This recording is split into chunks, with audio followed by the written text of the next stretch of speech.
Hey yo! Hello! Na hello! Szevasztok srácok, itt a Rico Knight. Yes, itt meg Young G! Young G. Így van, elsősorban nagyon szépen köszönjük a Nevlove Egyesület támogatásának, hogy létrehozhatjuk vele együtt azt, hogy a Young Dance Hip-Hop tánciskolát megnyissuk. Wow! Úgyhogy várunk titeket sok szeretettel most live-on a Művelődési Házban. Pénteken 12-én gyertek el mindenféleképpen, 5 órától 7 óráig lesz a beiratkozás.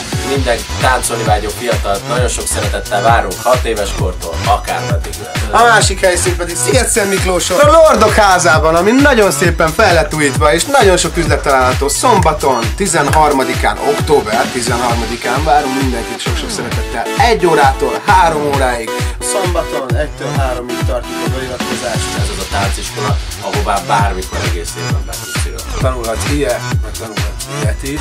És hogy félreértés ne essék, mind a két tánciskolában, mind a ketten fogunk szerepelni. Egyik nap a testvér, a másik nap a másik kis testvér. Így van. Úgyhogy nyomjuk ezzel előre mögykecsked. Ami még fontos, ha esetleg lecsúsznátok arról, hogy nem tudtok a beiratkozásra eljönni, egész évben folyamatosan lehet jelentkezni. Próbáljátok ki, a zene mindig új, a zene mindig jó, a csajok mindig szépek, gyerekek is jöhetnek, velük is nagyon jól el vagyunk. Maximum külön csoportba tesszük őket.